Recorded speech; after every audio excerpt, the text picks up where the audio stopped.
주시는 하나님 말씀은 신약성경 로마서 6장 1절에서 7절의 말씀입니다. 제가 가진 성경으로 신약 245쪽에 있습니다. 로마서 6장 1절에서 7절의 말씀입니다.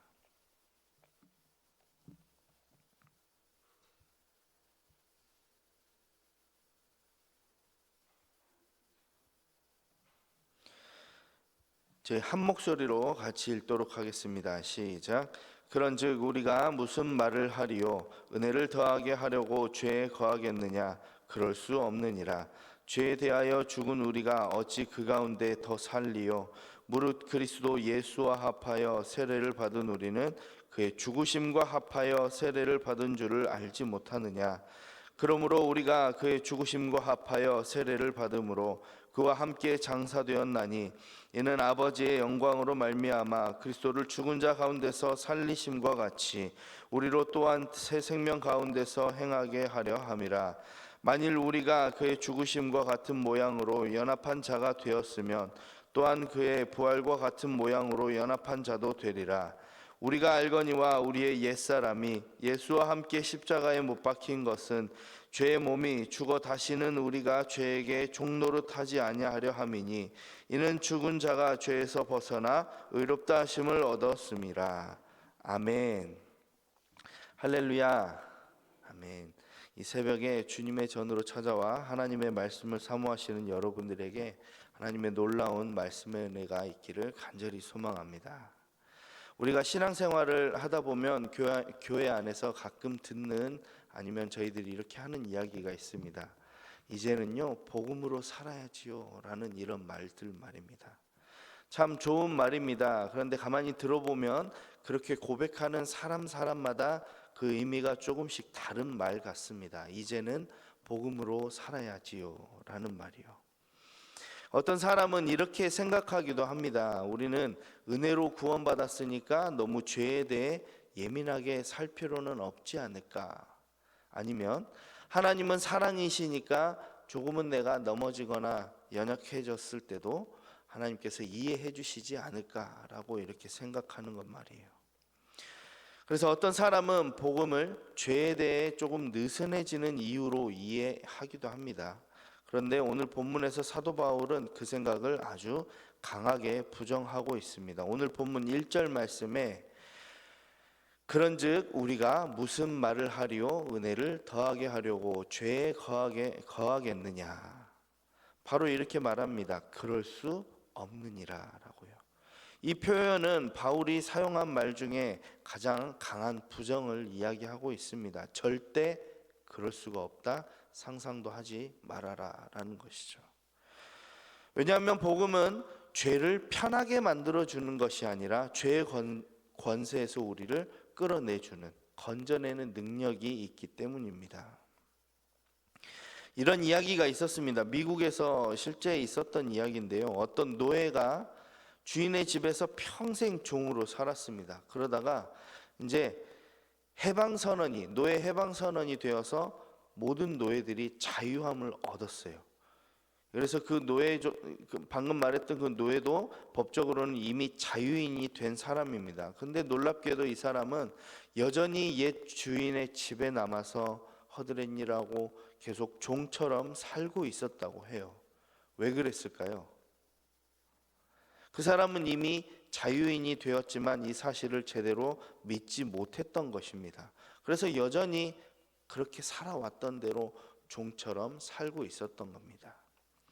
사랑하는 성도 여러분, 많은 그리스도인들이 바로 이렇게 살아갑니다. 예수님 때문에 이미 죄에서 자유를 얻었음에도 불구하고 여전히 죄의 종처럼 살고 있다라는 것을요. 오늘 바울은 우리에게 이렇게 말합니다. 너희는 이미 죄에 대해 죽은 사람이다.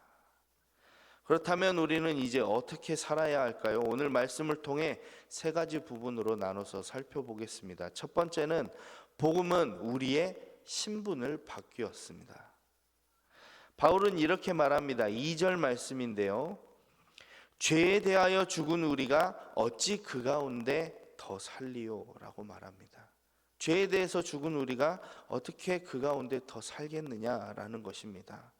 여기에 중요한 표현이 있는데 죄에 대해서 어떻게 해요? 죽었다라고 말합니다. 이것은 단순한 표현이 아니라 우리의 신분이 뒤바뀌었다는 것입니다. 예수님을 믿기 전에는 우리가 죄의 지배 아래에 있던 사람들이었습니다. 죄가 시키면 그대로 따라갔어요. 화가 나면 화를 냈고요. 욕심이 생기면 그 욕심을 따라갔습니다. 또한 세상 자랑이 보이면 그것들을 붙들었습니다. 왜 그랬죠? 죄가 우리의 주인이었기 때문입니다. 그런데 예수님을 믿는 순간 우리는 우리의 신분이 뒤바뀌었다라고 말씀드렸습니다. 죄의 나라에서 그리스도의 나라의 그 백성으로 옮겨졌습니다. 그래서 성도는 이렇게 말해야 합니다. 죄가 더 이상 나를 지배할 수 없다, 못한다. 죄는 더 이상 나를 움직일 수 없다라고 말이죠. 사랑하는 성도 여러분, 우리는 종종 이렇게 말합니다. 나 원래 이런 사람이었어. 나는 원래 성격이 이래. 나는 이게 더 낫다고 생각해. 그런데요, 복음을 가슴에 품은 사람은 이제 이렇게 고백해야 할 줄 믿습니다. 기찬아, 너는 이제 새로운 사람이다. 너는 그리스도 안에서 새로운 신분을 얻은 사람이다. 그래서 우리는 더 이상 죄의 종이 아니라 하나님의 자녀인 줄 믿습니다. 오늘 아침에 이 새벽에도 이것을 붙들고 오늘 하루 기억하시기를 간절히 소망합니다. 두 번째는 복음은 우리의 옛사람을 죽였습니다. 3절 말씀을 한번 같이 읽어볼까요? 시작. 무릇 그리스도 예수와 합하여 세례를 받은 우리는 그의 죽으심과 합하여 세례를 받은 줄을 알지 못하느냐. 아멘. 바울은 이어서 세례에 대해서 설명합니다. 우리가 그의 죽으심과 합하여 세례를 받은 줄을 알지 못하느냐. 여기에서 말하는 세례는 단순한 그 의미, 세레모니를 말하는 것이 아닙니다. 그리스도와 연합했다라는 것을 의미합니다. 예수 그리스도께서 십자가에서 죽으셨을 때 하나님은 우리의 옛사람도 그곳에 달려 죽은 것으로 보셨습니다. 6절 말씀인데요, 우리가 알거니와 우리의 옛사람이 예수와 함께 십자가에 못 박힌 것은 죄의 몸이 죽어 다시는 우리가 죄에게 종노릇하지 아니하려 함이니. 여기에서 말하는 옛사람은 무엇이냐면 아까 말했던 죄를 즐기던 나, 나의 자기 중심적이었던 나, 세상을 따라 살았던 나, 또 육체의 그 즐거움을 쫓았던 나를 이야기합니다. 그 옛 자아가 십자가에서 끝났다라고 선포하는 것입니다. 그래서 바울은 말합니다. 죄의 몸이 죽었다라고요. 이 말은 죄의 지배가 더 이상 없다, 끝났다라는 것입니다. 사랑하는 성도 여러분, 죄는 여전히 우리에게 이렇게 속삭입니다. 그 정도는 괜찮아. 그거 조금 더 욕심내도 돼. 이거 진짜 화낼 만한 일이잖아. 그렇지 않아? 이렇게 속삭입니다. 그럴 때 우리는 우리 자신에게 이렇게 선포하시길 소망합니다. 아니야, 나는 이미 죄에 대해서 죽었어. 이렇게 말이죠. 단호하게 선포하시기를 바랍니다. 내 마음을 조종하려고 하는 이 죄를 물리치는 것입니다. 죄는 우리를 유혹할 수 있지만 절대로 지배할 수 없습니다. 이것이 복음의 능력입니다. 우리는 이 사실을 꼭 믿어야 할 줄 믿습니다.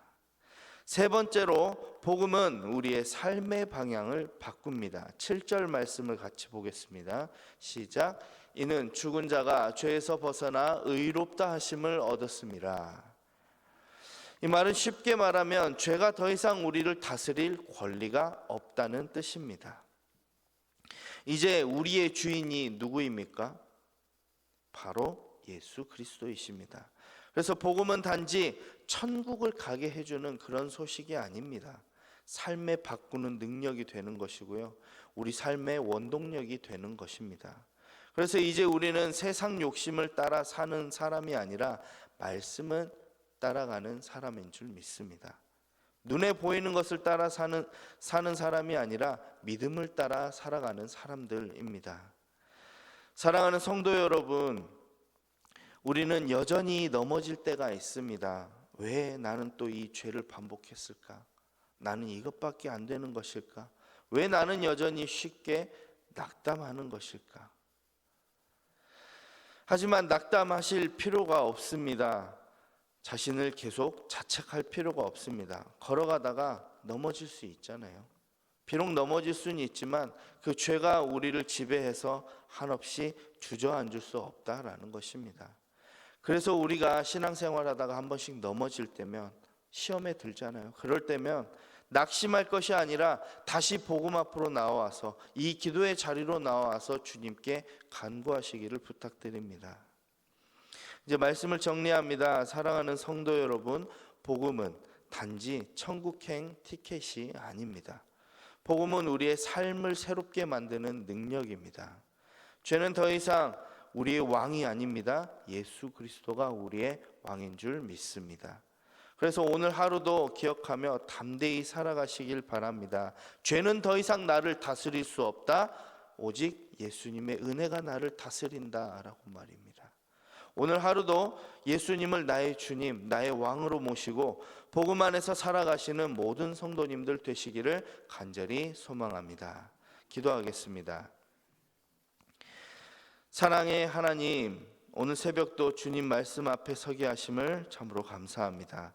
우리를 죄의 권세에서 건져주시고 예수 그리스도 안에서 새로운 생명을 주신 그 은혜에 감사를 드립니다. 주님, 우리는 이미 죄에 대해 죽은 사람임에도 불구하고 때때로 여전히 죄의 종처럼 살아갈 때가 있음을 고백합니다. 우리의 마음을 다시 복음 앞에 세워 주시옵소서. 우리를 위하여 흘리신 그 그리스도의 십자가의 보혈을 기억하며 우리가 주님 앞으로 늘 나와 기도할 수 있도록 인도하여 주시옵소서. 그래야 죄가 우리를 더 이상 지배하지 못한다는 사실을 날마다 매 순간 기억하게 하시고 예수님이 우리의 참된 주인임을 믿고 살아가는 은혜를 더하여 주시옵소서. 오늘 하루도 세상의 욕심을 따라 살아가지 않게 하시고 하나님의 말씀 따라 살아가게 하시옵시고 은혜의 통치 아래 살아가는 삶이 되도록 주님 축복하여 주시옵소서. 넘어지거나 혹은 우리가 잠시 낙담할 때 하나님 낙심하지 않게 하시고 다시 복음 앞으로 돌아와 주님을 붙드는 귀한 믿음을 허락하여 주시옵소서. 오늘 하루 우리의 삶 속에서 예수님이 우리의 왕되심이 드러나게 하시옵고 복음의 능력으로 살아가는 하루가 되게 주님 인도하여 주시옵소서. 사랑의 하나님, 이 시간 주님 앞에 귀한 물질을 올려드린 손길이 있습니다. 하나님, 그 손길을 주여 축복하여 주시고 주님의 은혜를 늘 더하여 주시옵소서. 우리 주님께서 오늘 또 우리를 주장하실 줄 믿사오며 거룩하신 예수 그리스도의 이름으로 간절히 기도하옵나이다. 아멘.